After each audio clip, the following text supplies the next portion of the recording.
कितने बच्चे हैं मेरे स्कूल में? 20,000 बच्चों में 600 यतीम, 700 ऐसे बच्चे जिनके वालिद ने वालदा को छोड़ दिया, तो 700 बच्चे ऐसे कि उनके माँ या बाप को सीरियस इलनेस है या कैंसर के शिकार हैं या किडनीज खराब है। रमजान के महीने में एक नई चीज मेरे सामने आई, उस पर भी काम कर रहा हूं। मैंने अपने स्कूल के सारे यतीम बच्चों को बुलाया, उन सबको ईद के नए कपड़े दिए, लिफाफे में ईदी दी और उस यतीम के सर पर हाथ रखा और सबको रवाना किया खुशियों के साथ। और फिर एक 50-100 बच्चे खड़े थे, तो मुझे गुस्सा आया कि मैं यतीमों को बुलाया था, ये दूसरे कौन हैं? और गुस्से में गया और चीख कर कहा, यतीमों को बुलाया था, अगर इसमें कोई यतीम है जिसका बाप मर गया है तो हाथ उठाए। तो सिर्फ 2 उठाए 50 में से।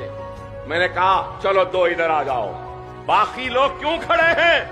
मैंने तो नहीं बुलाया था ना।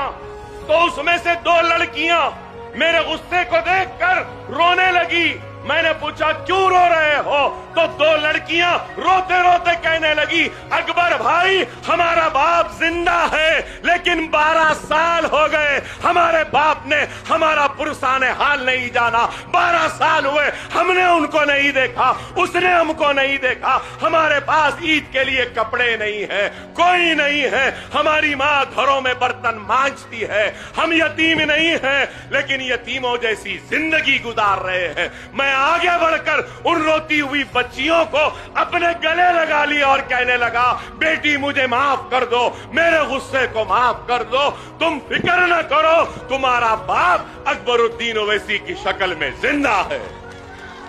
और उन सब को भी बुलाया, उनको भी दिया। उनको देने के बाद जब उनसे ईद मिलने के लिए गया तो और एक चीज सामने आई, शायद करने वालों के सामने ही आता, जिससे कराना है अल्लाह दिखाता।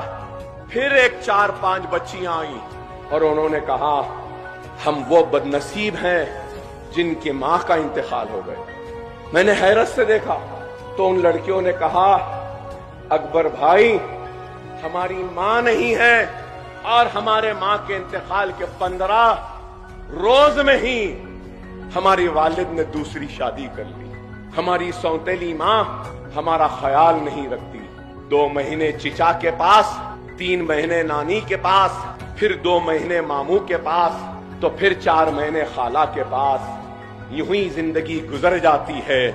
आपकी मेहरबानी कि हमको फ्री तालीम मिल रही है, लेकिन अकबर भाई हम घर के नौकरों से बदतर जिंदगी गुजार रहे हैं। सारा घर का काम करवाते हैं, पोछा मारने लगाते हैं, झाड़ू मारने लगाते हैं, हर लम्हे पर हमको हमारी माँ याद आती है। तो मैंने उसी वक्त उन बच्चियों के सर पर हाथ रखकर यह फैसला किया कि ऐसे बच्चियां और ऐसे बच्चे जितने हैं जिनकी माँ का इंतकाल हुआ है और उनका बाप शादी कर लिया, ये बच्चे घरों में काम कर रहे हैं, इनके रहने का खाने का इंतजाम मैं करूंगा और एक इमारत बना रहा हूं जहां ऐसे बच्चों की परवरिश हो।